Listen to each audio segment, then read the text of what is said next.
Hey everybody, I'm here with Ted McLyman, the author of Discover Your Money Temperament, a Common Sense Guide to Financial Security.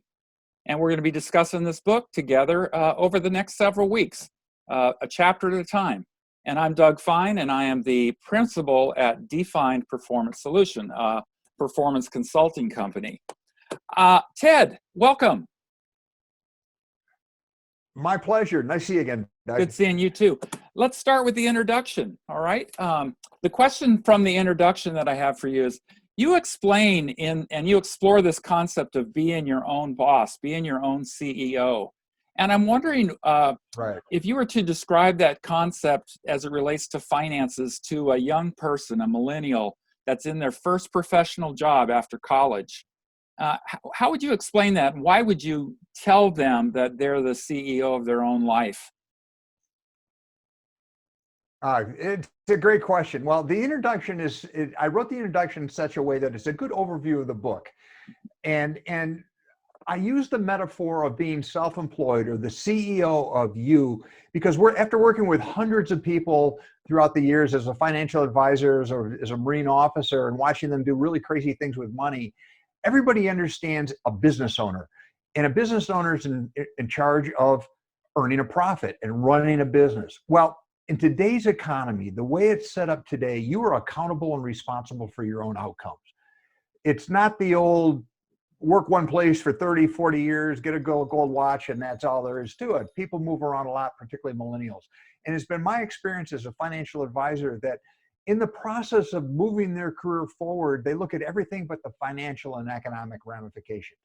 It wasn't unusual when I was an advisor up in Washington, D.C. to see somebody move from Augusta to Washington and be absolutely amazed that the cost of living in Washington, D.C. wiped out their entire pay raise. So I needed to come up with a metaphor that everybody could get their head around that would understand how you work with money, but also a reflection of the current structural transformation in this economy. A lot of the safety nets are gone. They're not the way they used to be. So think of yourself as a business. You're the CEO, the chairman of the board of You Inc. And as the chairman of You Inc., you're responsible for everything that happens and does not happen. And at the end of the day, you want to have a profit. And the profit for you is measured in your net worth. Mm-hmm. So things come in, you exchange your talents, your skills, talents, abilities in the marketplace in exchange for a fee, a commission, a salary, a wage. Doesn't matter. That money comes in and you do something with it in your business. You can spend it. You can improve yourself, which is improving human capital, which is probably the most important thing you can do with your money is continue to improve. And what is left over, you decide what to do with. You can take that profit and improve your lifestyle. That's current spending. Or you can put it into something that's going to create value, which is add to your net worth.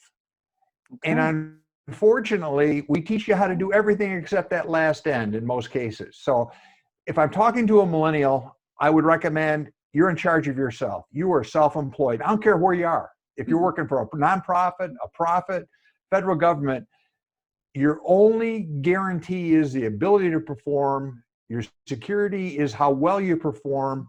Sometimes things happen that aren't fair. Look what's going on right now. You have to be ready. So if you think of yourself as a CEO of you, you should have a plan, which is immediate, midterm, and long-term, plan for contingencies, and you should be okay. Ted, thank you. That was a great introduction to your book. We talked about the introduction to this book, Discover Your Money Temperament, a Common Sense Guide to Financial Security. Ted, I look forward to going through the next 10 chapters with you in a really short amount of time. So thank you, and I will see you down the road. Thanks again for your time and sharing what you know and love when it comes to helping people with their money. Okay, Doug, thanks a lot. We'll look forward to be back with you soon. Great. See ya. Okay.